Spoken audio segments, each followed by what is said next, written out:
Les doy la más cordial bienvenida a la serie 9/11, El Mundo 10 años después, en ocasión de los ataques terroristas del 2001 en contra de Estados Unidos que cambiaron el curso del mundo y de la historia.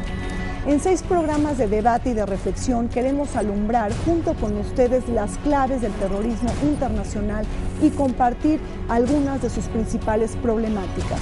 Los contextos, sus formas, los móviles, las guerras, los actores y también sus consecuencias, pasando necesariamente por el terreno de la psicología del terrorismo, su lucha global y la relación con los medios de comunicación.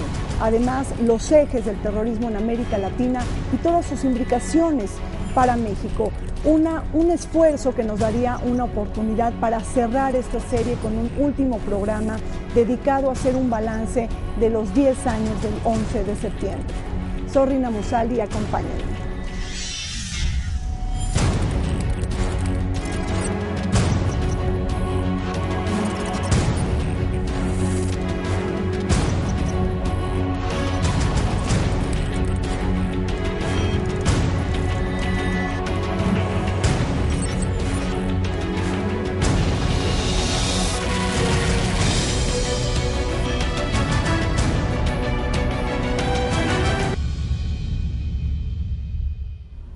En este primer programa de la serie queremos compartir junto con ustedes la problemática general del terrorismo, abordar los dilemas de su conceptualización, hablar del rumbo que ha tomado la política exterior de Estados Unidos y finalmente abordar las repercusiones políticas, económicas y sociales de la guerra del terror. Nos acompañan en esta mesa de debate y de reflexión la doctora Claudia Calvin. Ella es directora general del Consejo Mexicano de Asuntos Internacionales, el COMEXI. Tenemos también al embajador, es el embajador Walter Astier Burgos. Él es embajador de carrera del Servicio Exterior Mexicano y actualmente es catedrático del CIDE y del TEC. Embajador, muchísimas gracias por estar con nosotros. Encantado. Y por supuesto tenemos también a la doctora María Cristina Rosas. Ella es profesora investigadora de la Facultad de Ciencias Políticas y Sociales de la UNAM y, por cierto, autora de numerosos libros y publicaciones sobre el terrorismo internacional. Muchísimas gracias, Cristina, por compartir esta mesa con nosotros. Al contrario, gracias por la invitación. Claudia, hasta ahora muchos han considerado el 11 de septiembre como la fecha más emblemática del siglo XXI. Esto es así, en tan solo unas horas se volcó la agenda internacional. Rina, pues el 11 de septiembre, sin duda alguna, una fecha paradigmática, pero con la finalidad con la que nos has convocado de contextualizar, yo diría que hay que dar un paso atrás y creo que la caída del muro de Berlín sería el antecedente y precedente inmediato. Claro, la caída del muro de Berlín implicó el derrumbe no solo del muro, sino de las certezas que daba el mundo bipolar. Y al caerse el muro de Berlín, se cayeron no solo la certeza de las interpretaciones de la realidad internacional, sino que emergieron actores que habían estado presentes, pero que habían estado contenidos en los muros ideológicos, geográficos, territoriales, analíticos y mediáticos, ¿no? Entonces yo me atrevería a decir que es una fecha importantísima, pero no se puede descontextualizar del precedente, de los hechos, del resurgimiento de viejos, nuevos actores, de los actores que han estado y siguen presentes y que significó en muchos sentidos efectivamente una nueva forma de empezar a entender y visualizar el mundo hacia adelante, una nueva forma de pensar el terrorismo y la seguridad y por supuesto una nueva forma en la que los ciudadanos tenemos que pensar qué significa el mundo y las relaciones internacionales para todos. Las fronteras llegaron a nuestra casa. Y yo creo que ese es uno de los grandes cambios y el 9/11 lo representa y simboliza en ese sentido. Embajador, cuando termina la Guerra Fría, el mundo atestigua un declive en los presupuestos militares, pero también el florecimiento de una agenda de desarrollo económico y social que toca las puertas al sistema de Naciones Unidas. En ese sentido y desde su punto de vista, el 11 de septiembre entierra esta perspectiva. Bueno, mira, yo creo que es muy importante recordar lo que teníamos, como dice Claudia, un poco atrás. El muro de Berlín, terminó la Guerra Fría y demás.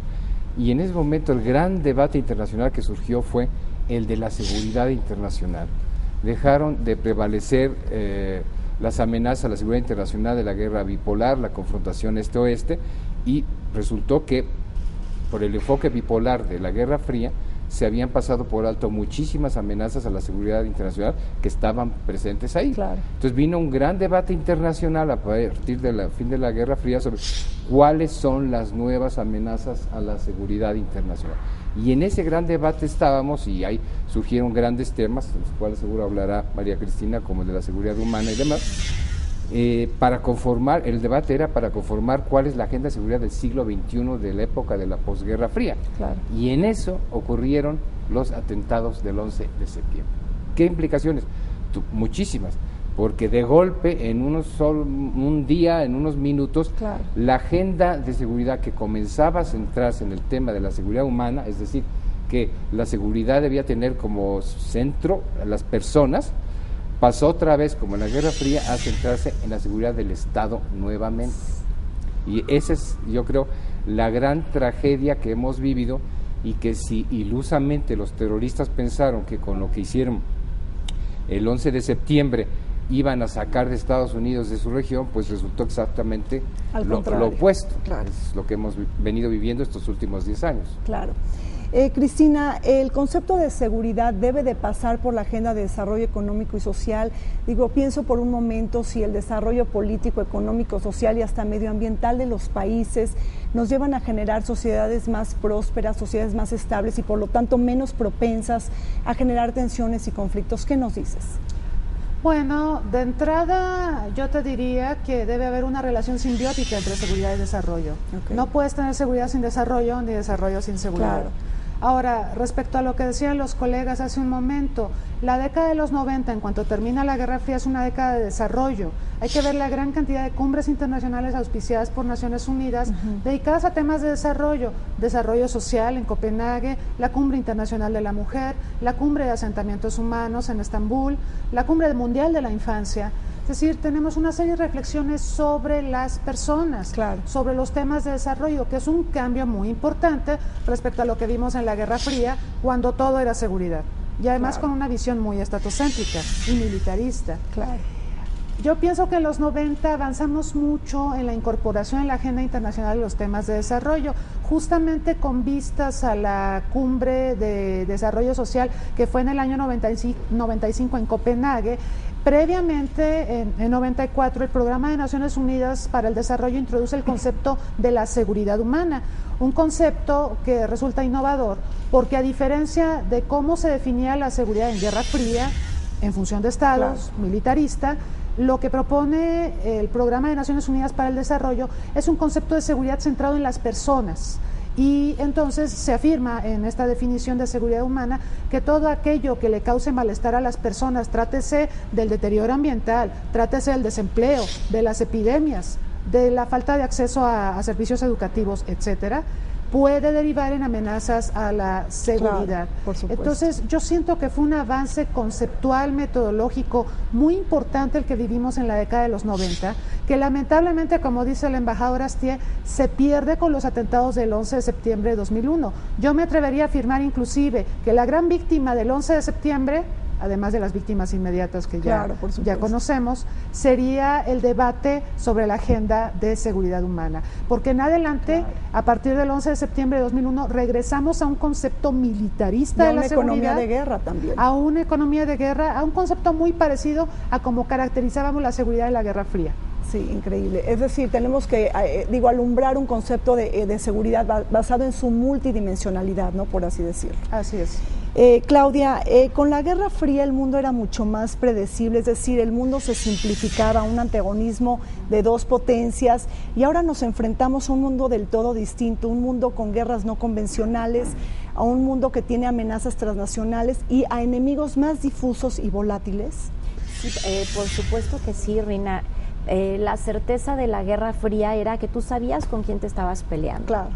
Y bueno, no hay nada más claro para planear y pensar en las políticas que saber en contra de quién estás y analizar el contexto, la situación, la estructura financiera, económica, tecnológica. Claro, claro. Cuando cuando el campo de enfrente, en el campo de enfrente surgen una multiplicidad de actores que juegan con sus propias agendas, que formaban parte de países con los que tú firmaste un acuerdo, pero que ya no están bajo el mismo paraguas legal internacional, se complica la situación. Tienes no solo a los actores tradicionales, sino tienes toda una estructura de poder, de información, de desarrollo tecnológico que antes respondía a gobiernos específicos y que ya no responde a gobiernos. Claro. Tienes una estructura de seguridad que pues prácticamente da rienda suelta a los mercenarios, a un nuevo grupo de actores que tienen información, tecnología, conocimiento, y que literalmente se venden al mejor postor. Claro, claro. Y de la misma forma tienes el surgimiento de, como decía, de nuevas fronteras, y hay un actor que es fundamental y muy importante en esto, que son los medios de comunicación. Claro. No podemos entender lo que está sucediendo en el mundo si no comprendemos que los medios de comunicación han sido el factor clave. El paradigma CNN ha ido de la mano con la caída del muro de Berlín, con la guerra del Golfo Pérsico, en fin, con cada uno de los acontecimientos, y esto significa que las guerras, los ataques, la violencia, la tenemos en la sala de nuestra casa. Desayunamos viendo y escuchando información sobre la guerra, cenamos escuchando información, platicamos, la tenemos en el radio, y estamos tan acostumbrados ya a la estética de la violencia que el terrorismo se ha convertido en un tema de conversación, y los medios de comunicación han jugado un papel relevante y también forma parte de la estrategia de los terroristas, ¿no? Claro, embajador, de alguna manera Claudia nos ha hablado de la guerra, de esta violencia, cómo el terrorismo se imbrica, por así decirlo, en nuestra vida cotidiana. En ese sentido, ¿el terrorismo nace con el 11 de septiembre o más bien estamos hablando de un fenómeno de viejo aliento, de larga cuña, que adquiere un protagonismo en la escena del 11 de septiembre? No, se calcula que el terrorismo, como lo conocemos, inició como por ahí desde el siglo XII, una cosa por el estilo. Pero ya hablando en nuestra época contemporánea, debemos recordarnos de dónde surgió el problema del terrorismo actual fundamentalista islámico, claro, que fue a raíz de la invasión de la Unión Soviética de Afganistán, y el apoyo que entonces, en esa época, el gobierno de Ronald Reagan brindó a los muyadines, los rebeldes afganos que luchaban contra los soviéticos. Claro. Y en eso, bueno, pues la CIA les dio dinero, entrenamiento, armas, para que pudieran resistir a la invasión soviética. Pero después, por la invasión de Estados Unidos de Irak, pues se volvieron en su contra y empezaron ahí los ataques terroristas que pues hemos visto en África, en el Medio Oriente, que remataron en Nueva York, en Washington, en Londres y en Madrid. Claro. Entonces, esa es la versión, digamos, moderna del terrorismo, que es de muy larga data. Ahora, pienso un poco en estos ataques terroristas, pensemos en estas torres gemelas en donde están estrellándose los aviones. ¿Cuál fue realmente el objetivo de Osama Bin Laden? Por así decirlo, hacer añicos la imagen de Estados Unidos como una superpotencia invencible, exponer ante los ojos del mundo estos límites del poderío estadounidense. Cristina. Yo creo que no debemos de perder de vista que el terrorismo es un método. Claro. Es un medio, no es el fin. Es un recurso al que acuden diversas entidades con una finalidad política, con la idea de enviar un mensaje. Claro. ¿Sí? Entonces, esto distingue al terrorismo de cualquier otra forma de violencia. No es violencia sin sentido, es violencia, uso del terror con fines políticos. Claro. Y como decía Walter, el uso del terrorismo, el uso del terror por parte de las sociedades es tan antiguo como la historia de la humanidad. ¿Qué quería señalar Osama Bin Laden? ¿Qué quería apuntar con estas acciones? ¿Qué quería hacer Al-Qaeda? Pues se ha especulado mucho al respecto. Se dice que era una forma de mostrar una inconformidad respecto a la política exterior de Estados Unidos hacia el Medio Oriente. Claro. En todo acto terrorista también es importante vislumbrar que hay víctimas inmediatas, que desafortunadamente las tienen que haber, porque se busca un impacto mediático. Ahora Claudia hablaba de los medios. Se busca un impacto mediático, pero lo más importante es el mensaje que se busca transmitir. Claro. Generalmente la víctima inmediata no es el destinatario de ese mensaje. No es el destinatario final, por así decirlo. Efectivamente. Claro. Entonces creo que esos son algunos de los elementos del terrorismo moderno. El impacto mediático, algo que sea muy espectacular, ¿sí?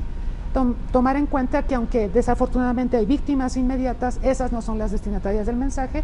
Y bueno, siguiendo con lo que vimos el 11 de septiembre, el destinatario era Estados Unidos y aparentemente su política exterior hacia la región del Medio Oriente. Bueno, lo que nos comenta de alguna manera la doctora Rosas es muy importante, porque entonces, Cristina, digo, me viene un poco lo que decía Walter Laqueur, que es el padre del terrorismo, como se le considera. Él decía que hay más de cientos de definiciones sobre el terrorismo y que su solo término abarcaba una serie de acciones colectivas que utilizaban la violencia y que se mostraban en diferentes coyunturas, contextos y condiciones. En ese sentido, nos has caracterizado ya el terrorismo moderno. Claudia o embajador, ¿les gustaría agregar algo a esta respuesta, algunas otras características para el terrorismo? Uno de los grandes problemas que hay en el terrorismo, como en otros de los principales componentes de las relaciones internacionales, como el concepto de seguridad internacional, es la subjetividad del problema.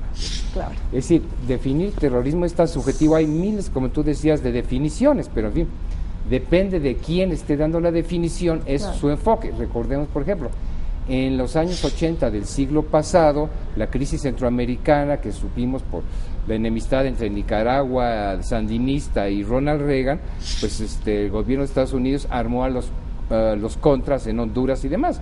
Y eso, bueno, pues eran agentes subversivos financiados y entrenados por la CIA. Claro. Sin embargo, Reagan los llegó a llamar Freedom Fighters, ¿verdad? Para unos esos eran terroristas, viles terroristas, y para otros eran luchadores por la democracia y demás. Y así ha sido a lo largo de la historia. Digo, las guerrillas que lucharon contra la intervención francesa aquí en México, ¿verdad? Pues para nosotros eran patriotas defendiendo su país, la soberanía. Para los franceses eran viles asesinos y terroristas. Entonces depende de quién es el que está juzgando. Claro. Entonces aquí se puede hablar de un nudo de debate, por así decirlo, un puntal de debate. Entonces, ¿qué pasa, Claudia, cuando varios grupos terroristas, utilizan la guerra del terror, utilizan estas prácticas y estos métodos para liberar a sus pueblos de la opresión, de las tiranías, de la intervención extranjera? Es más, estoy hasta pensando en el terrorismo nacionalista separatista, hasta quieren alcanzar la autonomía y la independencia de un país. Entonces, aquí, ¿qué pasa? ¿Los medios justifican los fines? Rina, bueno, creo que estás tocando una línea muy clara y que además la señalaba claro. El embajador, por supuesto, porque ¿qué sucede?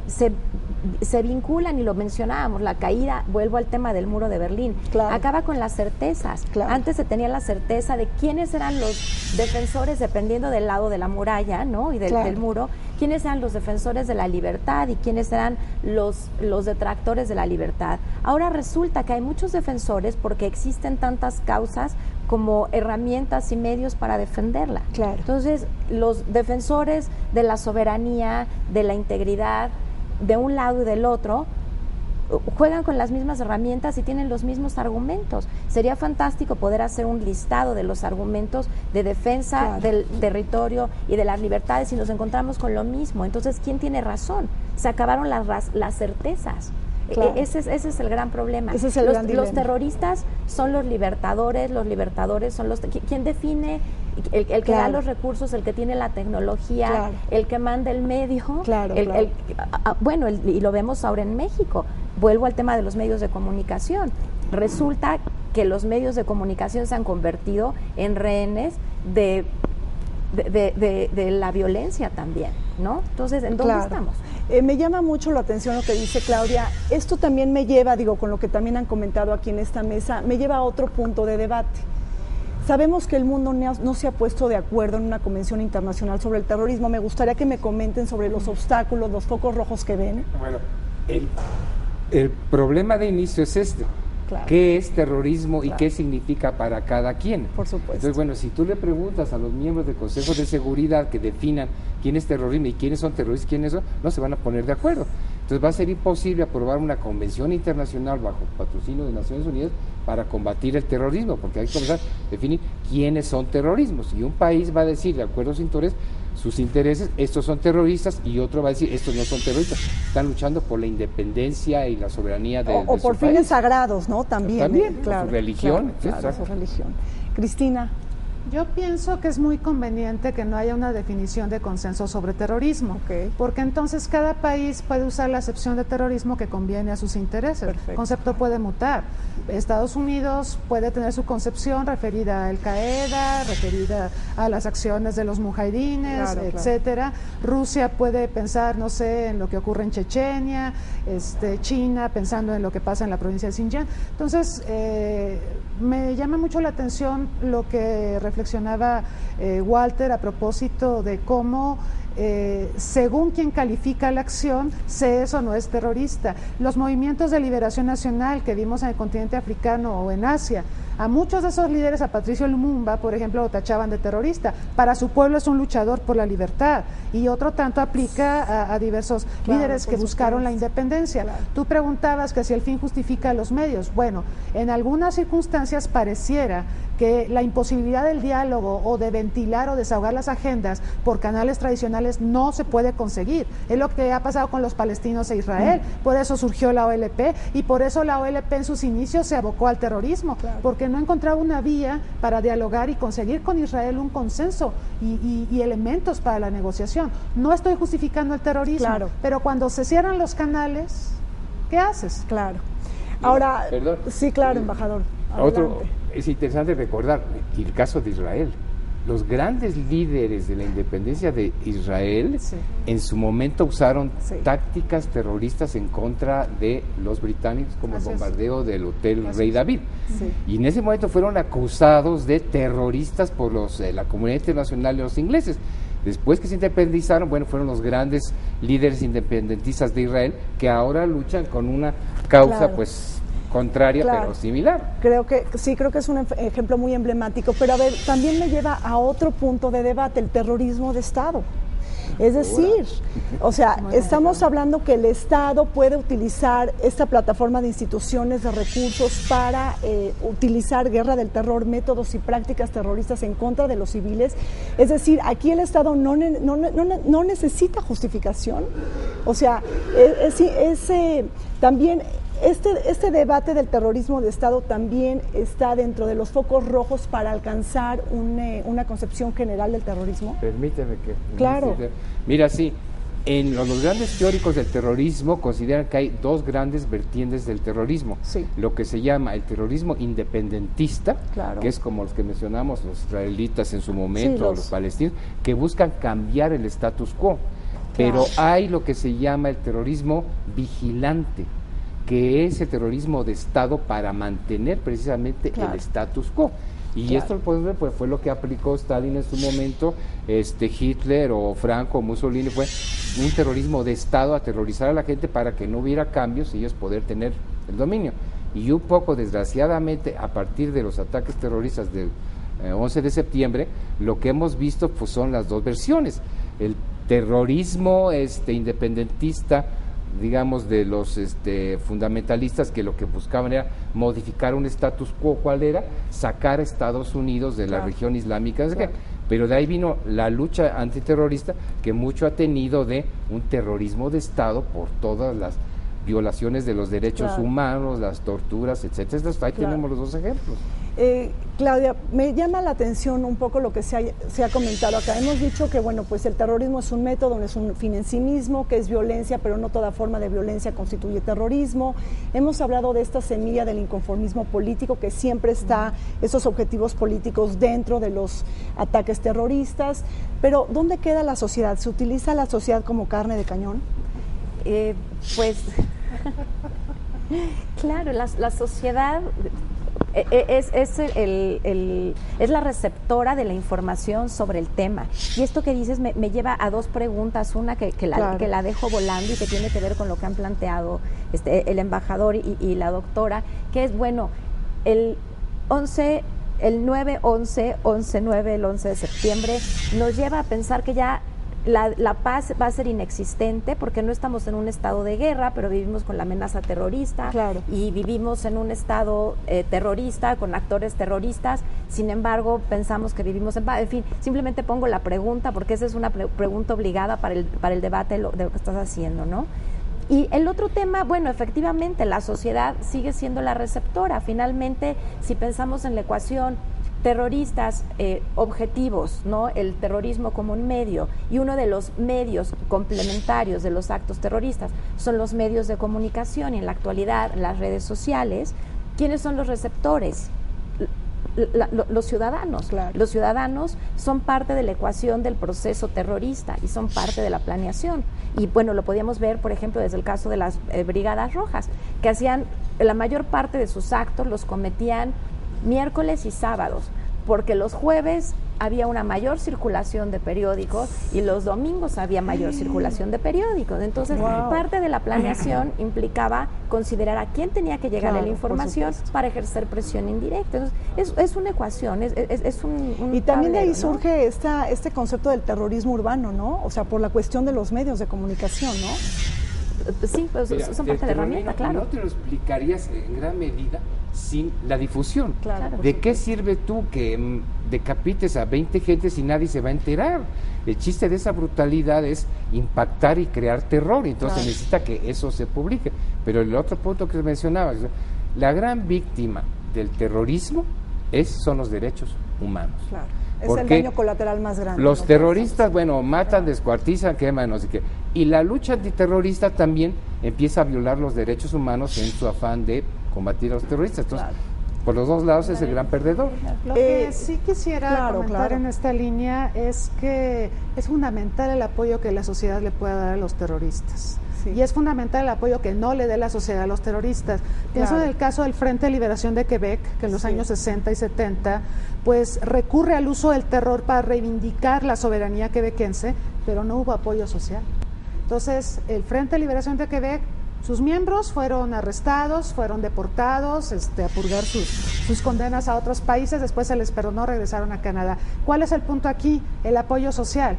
Para que la causa terrorista pueda prosperar se requiere el apoyo social. Hay que comprar las mentes y los corazones de la sociedad. La causa palestina tuvo las mentes y los corazones de los palestinos con la OLP y las acciones terroristas que realizó en sus inicios. Posteriormente la gente ya no quiere eso, no quiere el uso del terror como una vía para refrendar la causa palestina y entonces llega la negociación con Israel. Entonces el apoyo social a mí me parece es fundamental. El apoyo social también se puede dejar ver con este índice de popularidad. Pienso en Osama Bin Laden. Al principio tenía un gran índice de popularidad y conforme pasó el tiempo iba bajando en los países árabes. ¿Algo que quieran comentar? Tienes toda la razón, pero es decir, ya mencionaban antes, bueno, eso es lo que trata el problema de la definición del terrorismo. Para el mundo, para Occidente en general, bueno, pues fue un criminal que cometió un acto horrendo allá en Estados Unidos y demás. Sin embargo, para el mundo árabe, pues era un héroe que luchaba por la causa de ellos, y etc. A lo paso del tiempo, pues pasó que sus atrocidades y los problemas que le estaban ocasionando al mundo árabe, pues hicieron que perdiera apoyo social. Popularidad, apoyo social, ¿eh? Pero de todas maneras sabemos que en el mundo árabe, pues hay mucha gente lo sigue viendo como un gran mártir. Claro, y además el terrorismo no nada más atenta contra las democracias, sino también contra las autocracias, estos regímenes longevos y cerrados, ¿no? O sea, es una arma que se puede utilizar en contra del status quo, ¿no? Claro. Vamos a un corte, estamos en la serie 911, El Mundo 10 años después. Síganos, estamos aquí en el canal del Congreso.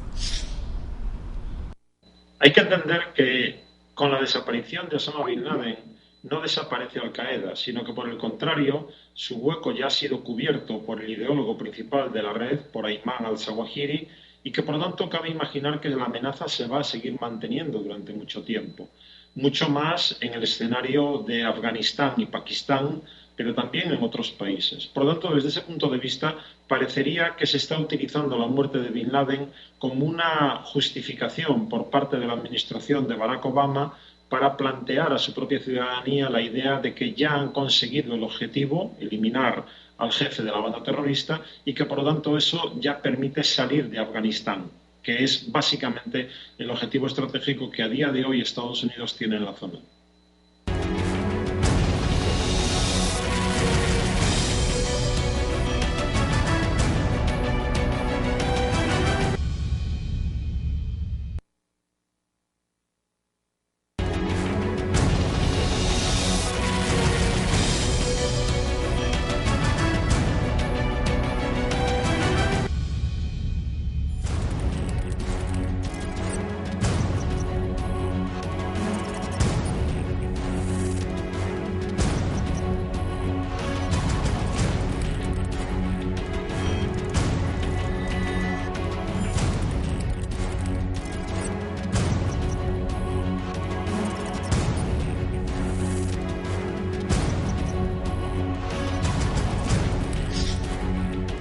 Estamos en el primer programa de la serie 911, El Mundo 10 años después, y estamos hablando de las claves que surgieron en el nuevo orden internacional a consecuencia de los ataques terroristas del 2001 en Estados Unidos.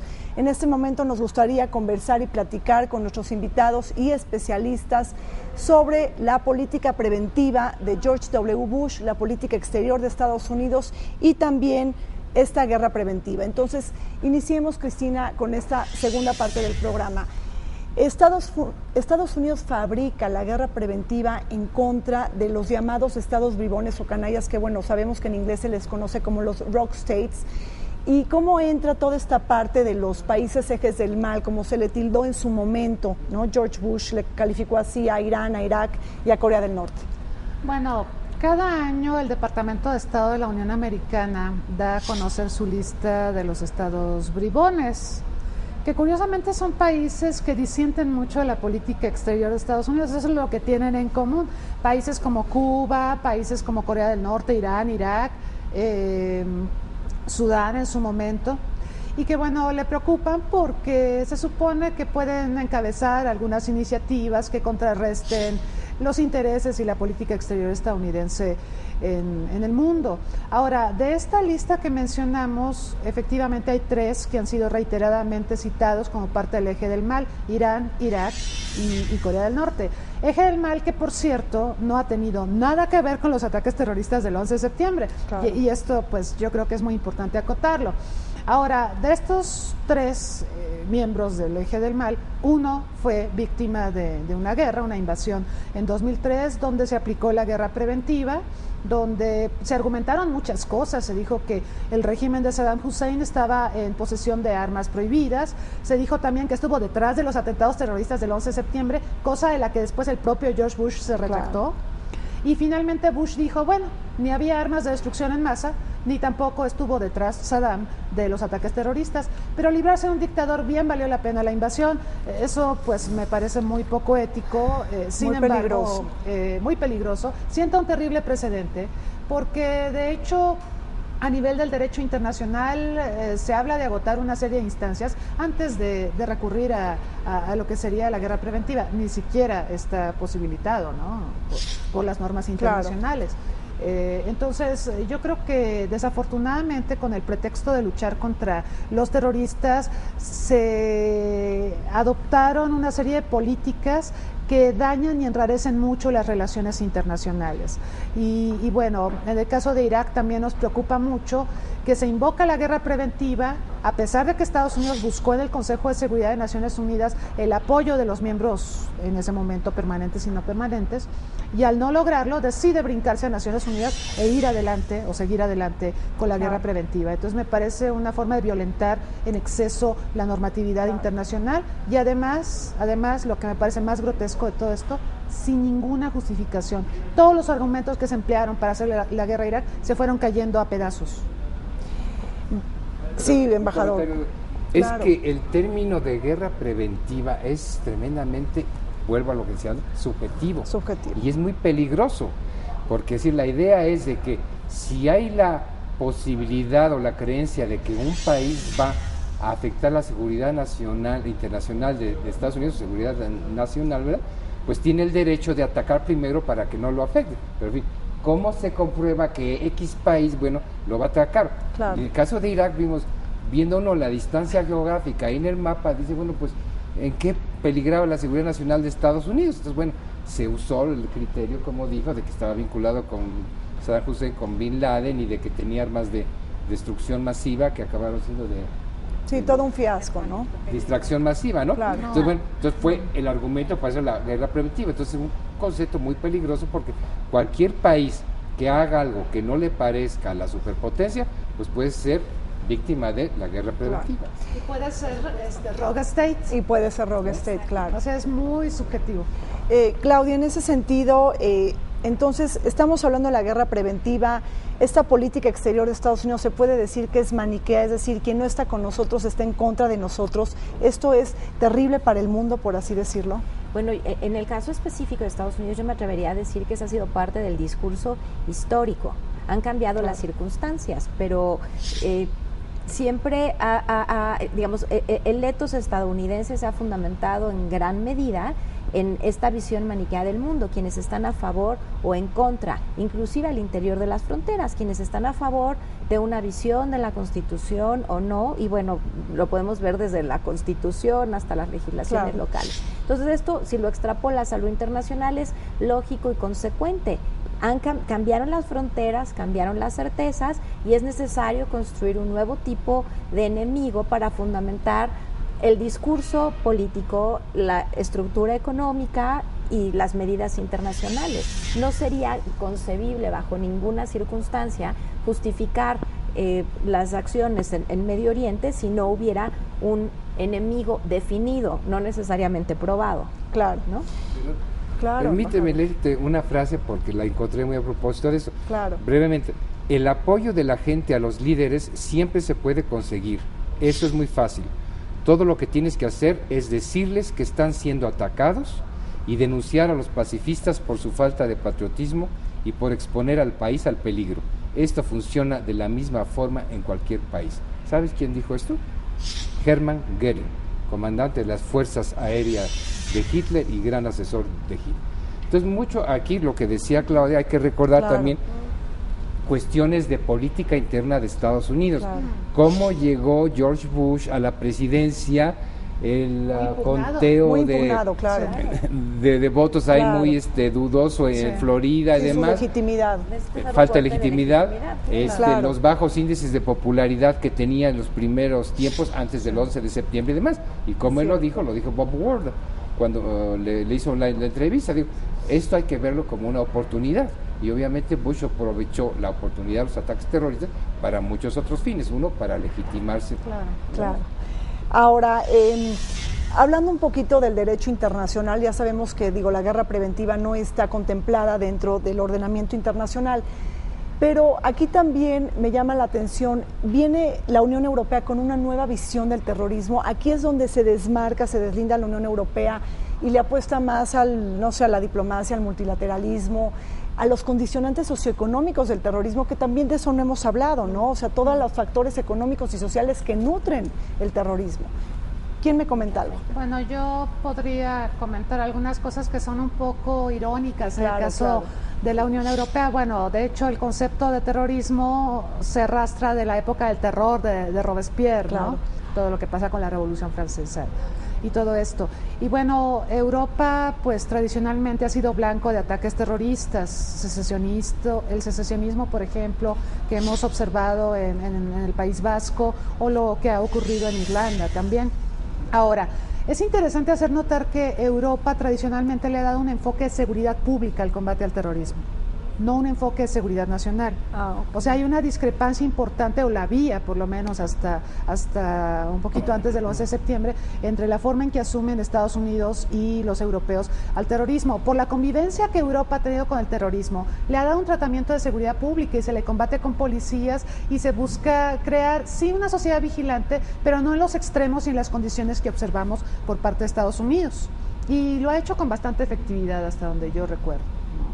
En el caso de Estados Unidos es un problema, ellos lo han elevado al rango de un problema de seguridad nacional y entonces usan todo su aparato militar, ¿sí? Se supone que cuando usamos el aparato militar y definimos algo como un problema de seguridad nacional es porque está en riesgo la supervivencia de la nación. Y perdón, con todo el respeto que me merece Estados Unidos, el 11 de septiembre no puso en riesgo la supervivencia de la nación estadounidense. Es un problema, me parece algo fundamental. Es un problema muy serio, ¿sí?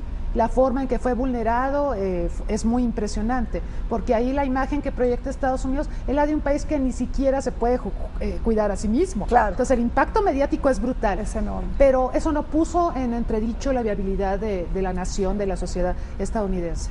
Y por lo tanto, a mi manera de ver, el terrorismo merecería otro tratamiento más parecido a lo que hace la Unión Europea.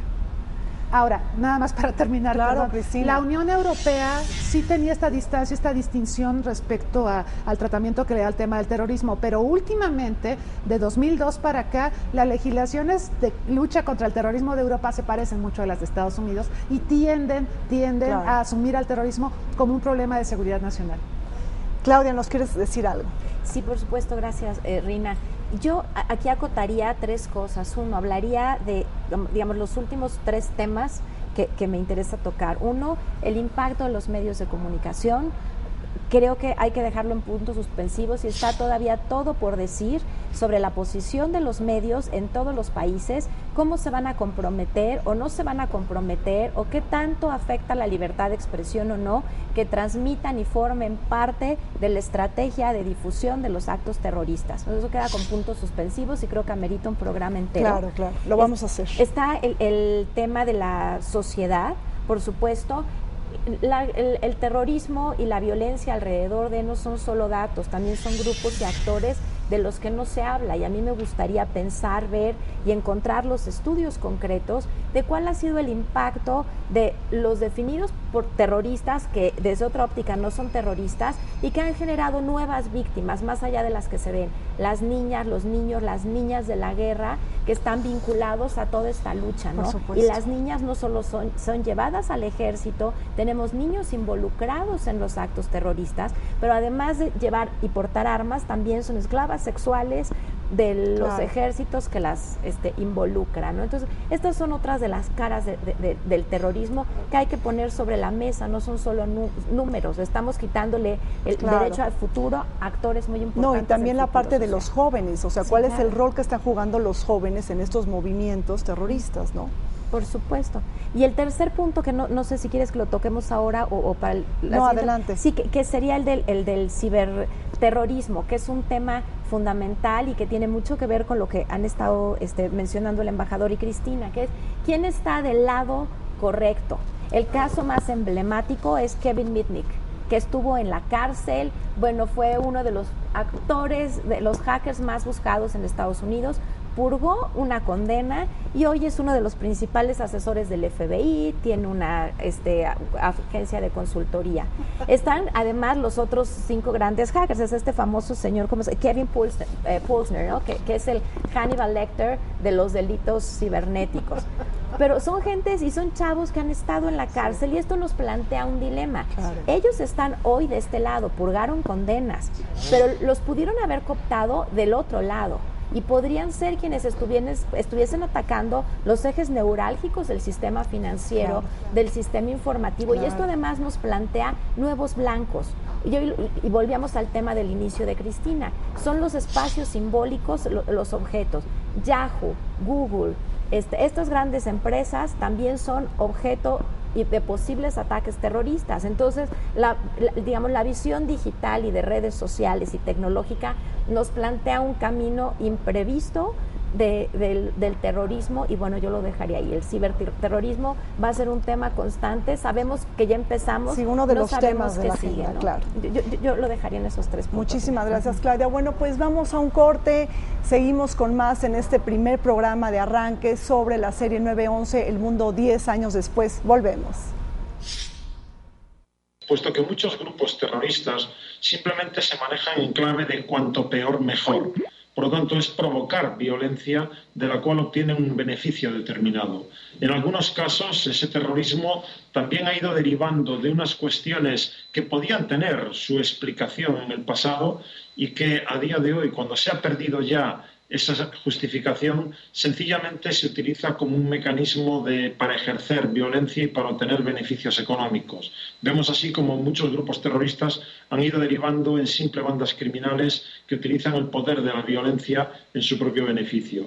Y en otros casos hablamos de un terrorismo internacional que tiene capacidad para golpear globalmente en cualquier lugar del planeta y en cualquier momento, y que por lo tanto exige una respuesta coordinada multinacional. Ningún país del planeta hoy tiene capacidad para hacerle frente en solitario, y creo que esa es una de las principales asignaturas pendientes, el entender la necesidad de mayor coordinación internacional para hacerle caso, y el entender también que siendo multidimensional su realidad es necesario activar mecanismos muy distintos, no solamente los militares como antes señalaba.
Bueno, pues regresamos de este corte, seguimos aquí en la serie 911, El Mundo 10 años después, el primer programa de esta serie del canal del Congreso. Vamos a platicar ahora sobre las repercusiones políticas, económicas y sociales de la guerra del terror. Embajador, empiezo con usted. Bueno, ¿qué nos dice? Un punto importante, que es repercusiones económicas. Yo creo que la guerra antiterrorista no ha beneficiado en términos general para nada la economía del mundo, al contrario, la ha perjudicado. Pero sí ha habido grandes beneficiados, y yo creo que los grandes beneficiados de la guerra antiterrorista han sido las grandes corporaciones transnacionales. ¿Por qué? ¿Por qué? Por las que producen armamentos, portaaviones, municiones, equipo militar, suministros, anteojos de sol, protectores solares. Sí, ha tenido un boom increíble. Bueno, veamos, el año pasado el presupuesto de Estados Unidos de defensa se aumentó a $600 mil millones. Nunca en la Guerra Fría hubo un presupuesto de ese tamaño en los momentos más álgidos. Y este año ya estuvo alrededor de los $700 mil millones. Luego, después de la invasión de Irak, Bush dio contratos a compañías privadas para reconstruir a Irak por $100 mil millones. Y bueno, eso nos dice quiénes sí han ganado, ha sido un negociazo ganadores brutal y los perdedores, para unos, mientras los grandes perdedores, como decíamos, ha sido la población y los derechos humanos. Eso es obvio. Claro. Claudia, ¿algo que quieras agregar? Sí, Rina, bueno, yo me abocaría a tres áreas de impacto. Uno, evidentemente, la social. Hoy por hoy, el terrorismo, como decía hace rato, es un tema cotidiano. Y cuando los niños hablan del terrorismo y juegan y tienen muñequitos en su casa para ver quién es, y cuando los niños se pelean por ser el malo del cuento, algo está pasando en la sociedad. La sociedad, los gobiernos tienen que repensar qué clase de futuro están construyendo, porque esto tiene consecuencias y estamos apostándole al futuro porque le estamos enseñando a los niños que lo normal es vivir en un estado de guerra, aunque comas como si estuvieras en un estado de paz, ¿no? Claro. Yo creo que ese es un tema importante. El otro son los liderazgos. Claramente los medios de comunicación, las redes sociales, están construyendo nuevos liderazgos, nuevos voceros, nuevos interlocutores. Claro. Y a través de las redes sociales, los ciudadanos también son reporteros de la realidad. Entonces, esto le está dando la posibilidad a los terroristas, en función de cómo los definamos, de hacerle llegar la información y el impacto de sus golpes a más gente y de mediatizarla con otras personas que no tienen necesariamente información. Entonces estamos en un mundo de sobreinformación donde en realidad nadie sabe lo que pasa y es muy difícil diferenciar un acto terrorista de uno que no es, o del crimen organizado o no. Esto nos está abriendo otro tema. Y bueno, el tercero sería, una vez más, hay que pensarlo y repensar con los medios de comunicación qué papel quieren jugar. Yo creo que de entrada sería lo inicial y gracias.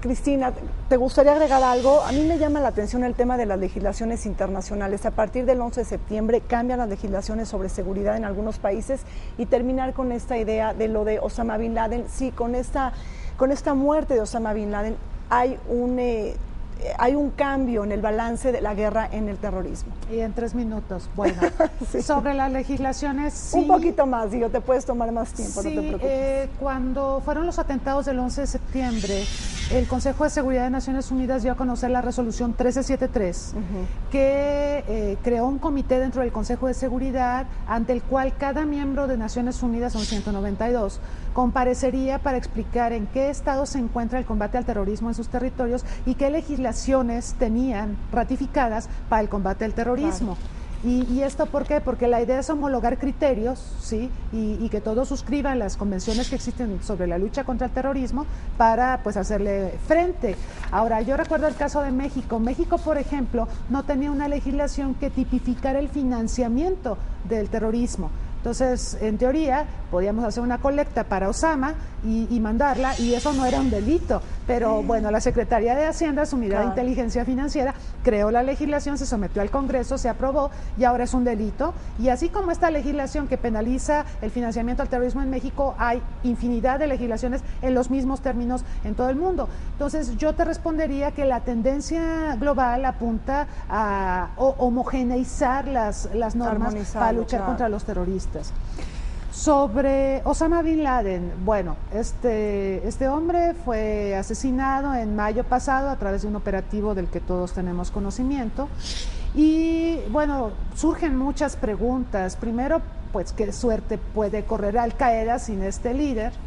Claro. Pero bueno, al respecto yo quisiera retomar algunas cosas que mencionó Claudia respecto a cómo se organizan en el ciberespacio, en los espacios virtuales, los criminales y los terroristas. Operan como nodos, entonces hay varias cabecitas. Podemos eliminar a una cabecita, en este caso a Osama, pero la red terrorista sigue operando. De hecho, acaba de salir a relucir quién es el nuevo líder de Al Qaeda. O sea, no fue fatal para Al Qaeda que fuera atrapado o muerto Osama Bin Laden. Ahora, por el otro lado, tenemos información del propio presidente de Estados Unidos en el sentido de que va a retirar gran parte de sus tropas de Afganistán. Este proceso culminará aparentemente a mediados del próximo año. Esa es una buena noticia. Lo que nos preocupa es que si el terrorismo va a dejar de ser el tema prioritario en la agenda de seguridad de Estados Unidos, lo más probable es que su tema prioritario a continuación sea el crimen organizado y el combate al narcotráfico. Y eso sí nos tiene que tener sumamente preocupados, porque esos son temas que nos atañen a México, a toda América Latina y el Caribe. Claro, claro. Mira, yo como conclusión diría esto: desgraciadamente el signo clave del siglo XXI que estamos viviendo es la violencia. Y aquí estamos hablando de un tipo de violencia específico que es el terrorismo. Claro. Pero a eso agreguemos las pandillas, las maras, los secuestros, el narcotráfico, el narcoterrorismo, etcétera, etcétera. Entonces tenemos estamos viendo una tremenda violencia. Pero ¿cuál es el problema de fondo? La terrible inequidad económica y social que existe en el mundo. Por supuesto. Y entonces el ataque que estamos haciendo contra estos males, estamos atacando los síntomas, pero no la enfermedad. Claro. Y mientras no resolvamos todo lo que hay abajo de la miseria, la pobreza, la marginación, los problemas políticos y culturales, pues no se van a resolver estos problemas. Bueno, pues llegamos al fin de este primer programa de la serie 9-11, el 11 de septiembre, El Mundo 10 años después. Muchísimas gracias por haber estado con nosotros, Claudia. Un placer que nos hayas acompañado. Gracias. Embajador, como siempre, sus comentarios muy interesantes. Muchas gracias. Cristina, gracias por compartir esta mesa. Gracias por la invitación. Pues llegamos al fin de este primer programa de la serie 9-11, El Mundo 10 años después. Soy Rina Musali, los esperamos la siguiente semana en esta serie de 6 programas de reflexión y debate. No se vayan, sigan aquí en la programación del canal del Congreso. Hasta pronto.